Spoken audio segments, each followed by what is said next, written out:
तो दोस्तों, जय भीम, नमो बुद्धाय, जय संविधान, जय लोकतंत्र, जय भारत। आज मैं पढ़ूंगी कॉन्स्टिट्यूशंस आर्टिकल 85। कल मैंने पढ़ा था 82, 83 और 84। कल क्या मैंने बताया था, यानी duration of houses of parliament and qualifications for membership of the parliament. आज मैं पढ़ूंगी 85 session of parliament, prorogation and dissolution. Prorogation और डिसोल्यूशन। आर्टिकल 85 कॉन्स्टिट्यूशंस आर्टिकल 85 क्या कहता है? Session of parliament, prorogation and dissolution. Number 1. The President shall from the time to time summon each house of Parliament to meet at such time and place as he thinks fit, but 6 months shall not intervene between its last sitting in one session and the date appointed for its first sitting in the next session. Number 2. The President may from time to time prorogue the houses or either house. B. Dissolve the house of the people. 86. Right of President to address and send messages to houses. Number 1. The President may address either House of Parliament or both houses assembled together and for that purpose require an attendance of members. Number 2. The President may send messages to either House of Parliament whether with respect to a bill then pending in Parliament or otherwise, and a House to which any message is so sent shall with all convenient dispatch consider any matter required by the message to be taken into consideration.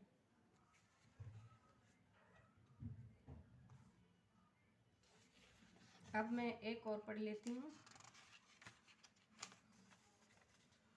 Article 87। Article 87 क्या कहता है? Special address by the president. राष्ट्रपति का जो है विशेष अभिभाषण।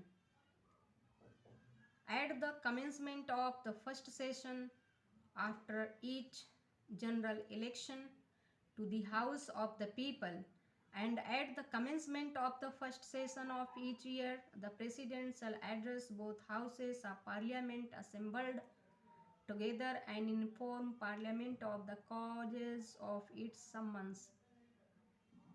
Number 2. Provision shall be made by the rules regulating the procedure of either house for the allotment of time for discussion of the matters referred to in such address. अब मैं इसका हिंदी में पढ़ती हूँ।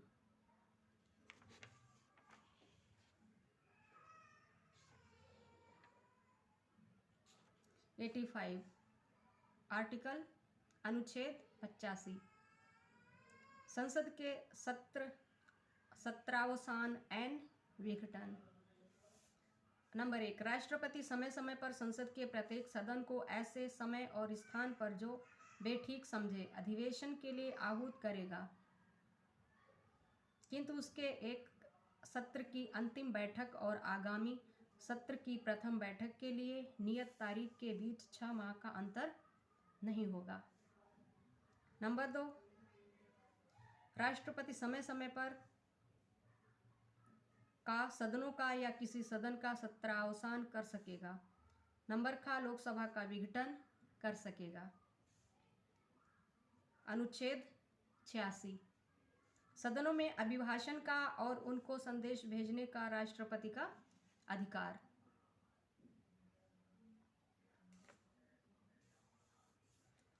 86 सदनों में अभिभाषण और उनको संदेश भेजने का राष्ट्रपति का अधिकार। राष्ट्रपति संसद के किसी एक सदन में या एक साथ समवेत दोनों सदनों में अभिभाषण कर सकेगा और इस प्रयोजन के लिए सदस्यों की उपस्थिति की अपेक्षा कर सकेगा।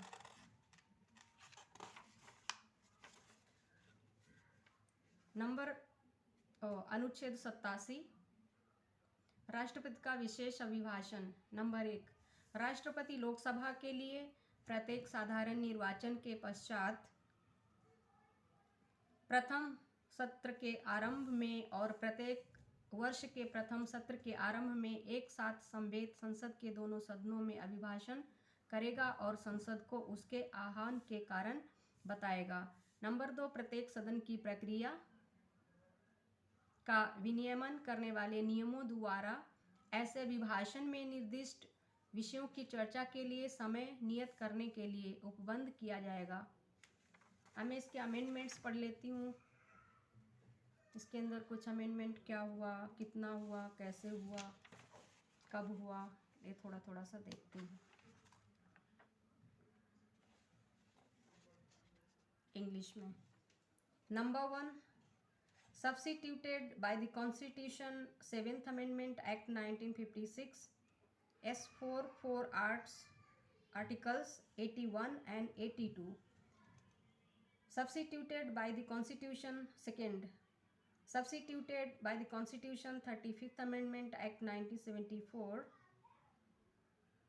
S4 subject to the provisions of Article 331 EWEF first oblique third 1975. Number 3 the words and figure and paragraphs 4 of the 10th schedule omitted by the Constitution 36th Amendment Act 1975 S5 WEF 26/4 1975. Number 4 substituted by the Goa, Daman and Diu Reorganization Act 1987 18 of 1987 S33 for 525 members WEF 30/5 1987.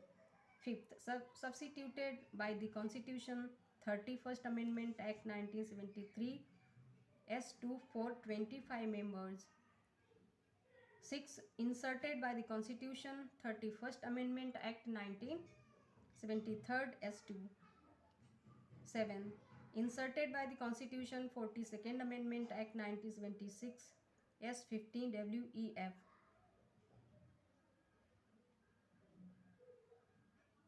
3/1 1977. 8. Substituted by the Constitution 84th Amendment Act 2001 S3 for 2000. 9. Substituted by S3 EVID for a certain words. 10th. Substituted by the Constitution 87th Amendment Act 2003 S2 for 1991. 11th. Inserted by the Constitution 42nd Amendment Act 1976 S16 WEF 3/1 1977.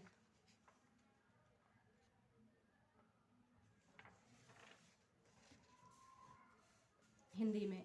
संविधान number 1 संविधान 7वां संशोधन अधिनियम 1956 की धारा 4 द्वारा अनुच्छेद 81 और अनुच्छेद 82 के स्थान पर प्रतिस्थापित। 2 संविधान 35वां संशोधन अधिनियम 1974 की धारा 4 द्वारा 1/3/1975 से अनुच्छेद 331 के उपबंधों के अधीन रहते हुए के स्थान पर प्रतिस्थापित। 3 संविधान 36वां संशोधन अधिनियम 1975 की धारा 5 द्वारा 26/4/1975 से और 10वीं अनुसूची के पैरा 4 शब्दों और अक्षर का लोप किया गया है। नंबर 4, गोवा दमन और दीप पुनर्संगठन अधिनियम 1987 का 18 की धारा 63 द्वारा 30/5/1987 से 525 सदस्यों के स्थान पर प्रतिस्थापित। 5 नंबर 5, संविधान 31वां संशोधन अधिनियम 1975 की धारा 2 द्वारा 25 सदस्यों के स्थान पर प्रतिस्थापित। नंबर 6, संविधान 31वां संविधान संशोधन अधिनियम 1975 की धारा 2 द्वारा अंतः स्थापित।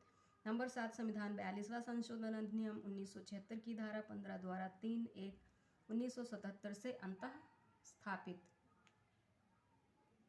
नंबर 7, संविधान 42वां संशोधन अधिनियम 1976 की धारा 15 द्वारा 3/1/1977 से अंतः स्थापित। नंबर 8, संविधान 84वां संशोधन अधिनियम 1901 की धारा 3 द्वारा 2000 के स्थान पर प्रतिस्थापित। नंबर 9, संविधान 84वां संशोधन अधिनियम 2001 की धारा 3 द्वारा कुछ शब्दों के स्थान पर प्रतिस्थापित। नंबर 10, संविधान 87वां संशोधन अधिनियम 2003 की धारा 2 द्वारा 1991 के स्थान पर प्रतिस्थापित।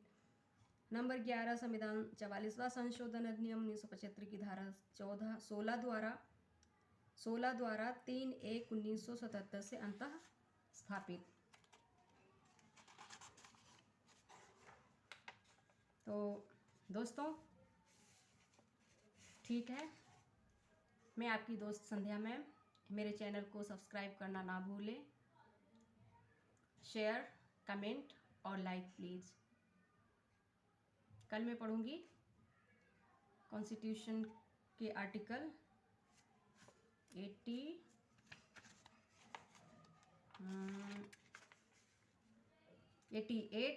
89 और 90। 88 में है rights of ministers and attorney general as respects houses. 89, the chairman and deputy chairman of the council of states. And 90, vacation and resignation of and removal from the office of deputy chairman।